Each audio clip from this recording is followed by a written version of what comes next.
welcome back to Shane's Main Shop. Today we're going to be replacing the plugs on a, what year is it, Nathan? 2012 Mini Cooper S. Alright, so the first thing you do is take the shield cover off. It just lifts up and slides forward. It's got little prongs in there that go in.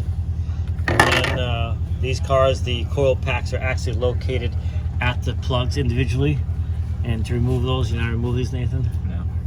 So yeah, wait. There's you pop up on these and gently pull back and it'll make that pop out, see? Yeah. Hopefully you can see that. So, and then you just kind of have to wiggle them. So we're gonna go and get all these removed and then we'll show you the next step. All right, in order to get these out, you do have to release these things. They're clipped in here just so you have a little bit more wiggle room with these wires. And if you just get a screwdriver in here gently, it just pops up like that. And that gives you a little bit more room. And then you can see these will slide off of the coil packs. So that's how you do that. And we'll do that over here as well. Get those off. As I said before, these are individual coil packs on these cars. And you just want to grip it. Don't want to grip the clip on top here. You want to grip down low. And you're just going to wiggle it back and forth and pull up, and they should pop right out just like that. The next thing you want to do before you pull the plug out is get some air, blow down in here, so if there's any debris down in there, when you take the plug out, it doesn't get down into your cylinder head. So we're going to go ahead and do that next. Okay, so we've pulled all these loose, and I will say some of them, these can be really difficult to get off, especially this one over here because it's right up against this hose. So you may have to remove the hose and get in there a little bit so you can grab a hold of it, because you want to try not to break the snap cover thing here that locks everything in. And you know, you really don't want to pry on these or anything, but we're able to finally get them popped out. Then you're going to take your socket and you're going to remove them after, of course, you've blown out each of the holes. And I would just do one at a time. And you will need a 12.14 millimeter socket for this. It will not work with anything else. And then you're just going to go down in there and loosen it up. Once you get it loose, you can do it by hand. And if the plug doesn't come out, there's one more thing you'll need. In this case, it actually came out. The plug wrench held it okay.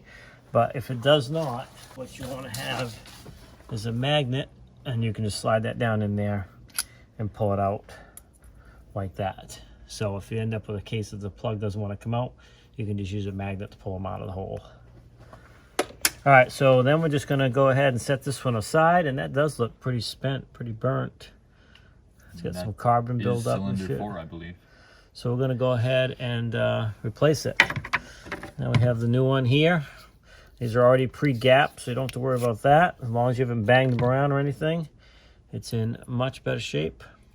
Now you don't want to drop this down in there, because you hit the end of that, you're going to mess up the gap. So if your wrench will hold it, you can slide it down in with that. But if it won't, then use the magnet. In our case, the wrench is going to hold it okay. So we're going to go ahead and gently slide that down in there. Start it by hand. Don't use the wrench. Once you get it going good, which appears to be, yeah, long-winded. There we go. And you're going to tighten it up. And you want to tighten them up. You want to torque them down between 14 and 19 foot-pounds, at least on this particular model. I don't have the torque wrench right here, but that's what you want to bring them down to. All right, we're going to go ahead and repeat that through this whole process, then we'll show you the reassembly. All right, so we finished the first one. We slid this back down in to keep anything from getting down in there. And we just finished putting the spark plug in this one, so we're going to slide this back down in. And the reason why we're just sliding back down here, for one, just to keep the dirt out of there, and we don't bang them around. We'll wait before we reassemble that. I'm just going to move on to the other two, but those two are ready to be put back together. All right, so we got them all changed. We're putting the last coil back in now, and I guess you want to line it up where those wires go, and you're just going to push those down all the way till they're seated all the way down in. And then you're going to get these clips back in, and they'll push, and then those lock down, and then you got to take these things and lock those back in place as well. Feels like the front one's in. There you go. There we go. And then you're good to go. You just got to put your cover back on. Just be careful with this. Sometimes people don't pay attention. It's got these little notches here that slide in under. With yeah, and you don't, if you just grab and pull it, you'll break those off. So it just slides in like that, and then the front just kind of clips in, and there you go.